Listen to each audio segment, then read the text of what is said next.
كتعاني من الكحة المزمنة والسعال الحاد، عندك ضيق في التنفس، عييتي ما تشربي في الأدوية حتى شي دواء ما زول لك الكحة المزمنة والسعال الحاد، ضيق التنفس، البرد، الزكام، كتعاني من نزلات البرد الحادة.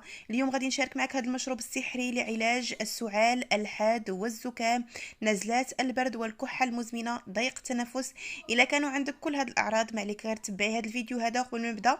بغيتكم كاملين اي واحد كيشوف هذا الفيديو وبغيتوا تستافدوا من هذا الفيديو وبغيتوا بزاف ديال الناس انهم يستافدوا من هذه الوصفه، ما عليكم غير تضغطوا على الزر ديال لايك باش يوصل الفيديو لاكبر عدد من الناس، باش الكل يشاهد هذا الفيديو والكل يستافد. اللايك راه ما كنتخلصوش عليه، راه ماشي كنقول لكم ديروا لايك لان غادي نتخلص ولا شي حاجه، بالعكس اللايك غير كيخلي الفيديو انه يوصل لاكبر عدد من الناس وحنا ما كنتخلصوش على اللايكات. صافي هنا كيف ما كتلاحظوا معايا كناخذ واحد الكاسرونه. اول مكون غادي نشارك معكم الان اللي هو اللويزه. هاد العشبه هادي ديال اللويزه زوينه بزاف بزاف لنزلات البرد، خصوصا لضيق التنفس. بالنسبه للناس اللي عندهم الزكام، السعال الحاد، عندهم ضيق التنفس. ايضا بالنسبه للناس حتى هما اللي عندهم الزكام، كتضيفي تقريبا هنا واحد الكميه ديال ملعقتان كبيرتان من العشبه ديال اللويزه او هاد النبته هادي. غادية نضيف ليها عود واحد من القرفة. بالنسبة للقرفة فهي رائعة جدا لنزلات البرد والزكام أيضا، وأيضا الكحة المزمنة. كنضيف هذا العود من القرفة مع هاد اللويزة هذه اللي عندي كيف ما كتشاهدوا معايا بهذا الشكل هذا.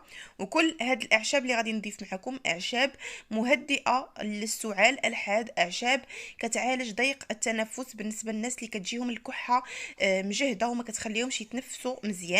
هنا كناخد تقريبا كوب كبير من الماء، وغادي نضيف الان نوضع عفوا هاد الكاسرونه هذه فوق النار حتى تغلى ليا مزيان مزيان وتطلق ليا ديك اللويزه المفعول ديالها والفوائد ديالها.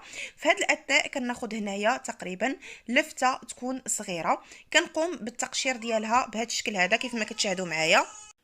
فبالنسبة للفت الأبيض الفوائد ديالو عديدة جدا خصوصا للزكام ونزلات البرد. بالنسبة للناس اللي عندهم الكحة اللي كتكون حادة وكتسبب لهم ضيق في التنفس، فكنصحكم بهذا اللفت الأبيض. صافي هنا أخواتي كيف ما كتشاهدوا معايا من بعد ما قمت بالتقشير ديال هاد اللفتة هذه اللي عندي بهذا الشكل هذا، خذوها غير تكون غير صغيرة. غادي ناخذ أيضا ليمونة حتى هي وغادي نقوم بالتقشير ديالها. حاولوا انكم تزولوا مع هذيك الطبقه اولا الجلده البيضاء اللي كتكون لداخل باش ما تطلقش لكم المروره كيف ما كتلاحظوا معايا. من بعد ما غادي نقوم بالتقشير ديالها بهذا الشكل هذا فقط بالسكين. غاديه ناخذ واحد المطحنه اللي تكون كهربائيه باش غاديه تساعدني بشكل كبير انني نطحن هذه العناصر جيدا. حاولوا انكم ضروري انكم تطحنوهم مزيان مزيان باش ما كت يعني ما كتبقى عندكم حتى شي حاجه اللي تضايقكم من تبغيو تناولوا هذا المشروب هذا. وايضا باش انكم تستخلصوا كل الفوائد لا بالنسبه للفت لا بالنسبه للعصير ديال الليمون. فبالنسبه للعصير الليمونه علاش قمت بالطحن ديالها مع هاد اللفته وما عصرتهاش يعني ما عصرتهاش باش تساعدني بشكل كبير ان هاد اللفته تطحن ليا حتى هي، باش ما نستعملوش الماء غير الليمون مع هاد اللفته. غادي تطحنوهم مزيان مزيان ضروري. الا عصرتوا الليمونه وضفتوها مع اللفته ممكن، ولكن تقدري انك غير تقشريها وتضيفيها مع اللفت هكذا. داك العصير ديال الليمون اولا الماء اللي كاين في الليمون غادي يساعدكم باش ان ديك اللفته حتى هي تطحن لكم مزيان مزيان وتطلق لكم الماء ديالها. صافي هنا اخواتي كيف ما كتشاهدوا معايا غادي ناخذ فص واحد من الثوم، والثوم رائع جدا للبروده والكحه. غادي ناخذ فص من الثوم كيف ما كتلاحظوا معايا، وغادي نطحن جيدا هاد العناصر. حاولوا تطحنوهم جيدا باش ما تبقاش عندكم حبيبات اولا قطع اللي تكون صغيره من هاد العناصر هذه من اللفت، ولا ايضا بالنسبه للثوم حتى هو يتطحن مزيان ويطلق لكم الماء ديالو. غادي نستمر اخواتي بهذا الشكل هذا حتى نطحنها جيدا. وكنتمنى اللي مازال ما دارتش لايك تخلي لايك باش الناس كامله تستافد. كل شيء راه مريض دابا، هذا هي الوقت ديال نزلات البرد وكل شيء كيعاني من الكحه كيعاني من ضيق التنفس كيعاني ايضا من الزكام الحاد، كيعانيو ايضا من يعني نزلات البرد اللي كتكون حاده. فهاد الوصفه مهدئه وزوينه بزاف بزاف وكتشافي وكتعالج. صافي هنا اخواتي من بعد ما طحنت جيدا هاد العناصر اللي عندي، فغاديه ندوز باش انني نضعها في واحد الزلافه باش تسهل عليا، باش من نبغي نصفيها ما تجينيش يعني ثقيله هاد المطحنه هادي. صافي هنا اخواتي من بعد ما طلقوا لي الماء ديالهم كيف ما كتلاحظوا معايا بهذا الشكل هذا، غادي ناخذ كميه بكميه من هاد العناصر هادي، وغادي نصفيها مزيان مزيان كيف ما كتشاهدوا معايا. كيكون فيها ماء تبارك الله كتير، حاولوا انكم تصفيوها مزيان مزيان. وداك اللفت حتى هو كيطلق لكم الماء ديالو كيكون ابيض كيف ما كتلاحظوا معايا بهذا الشكل هذا. صافي غادي نستمر باش نكمل معكم التتمه ديال الوصفه. في هذا الاثناء ديك اللويزه اللي ضفت راها كتكون غلات ليا مزيان حتى كتطلق لكم ديك اللويزه مزيان مزيان في داك الماء اللي ضفناه ليها في ديك الكاسرونه. صافي الان غادي ندوز نطفي عليهم لانهم صافي راهم طابوا، وغادي نرجع معكم ان شاء الله.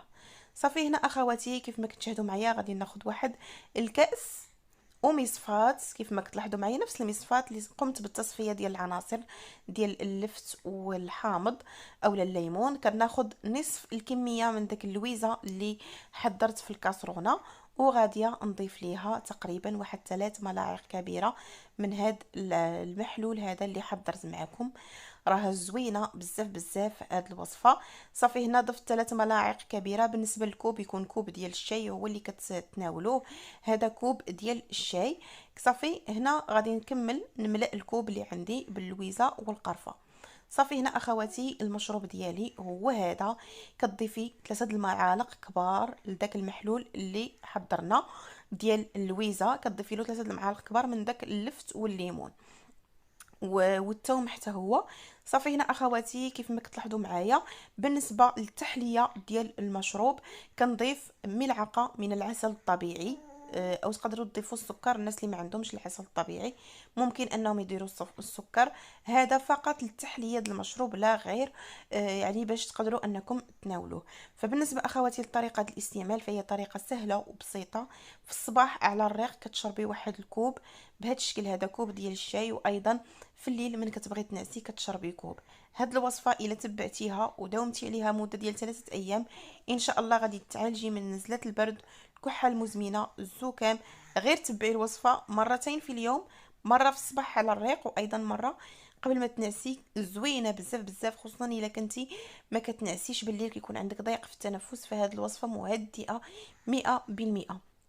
كنتمنى اخواتي الفيديو ديال اليوم ينال الاعجاب ديالكم. الا عجبكم كنتمنى ديروا لايك، وتقدروا هاد الوصفه تعطيوها لوليداتكم يستعملوها، الناس الكبار كلشي يستعملها ما كاينش مشكل. الا عجبكم الفيديو ما تبخلوش ليا بلايكات ديالكم والاشتراكات ديالكم في القناه. الف مرحبا بكم، السلام عليكم، حتى الفيديو المقبل ان شاء الله مع وصفه جديده.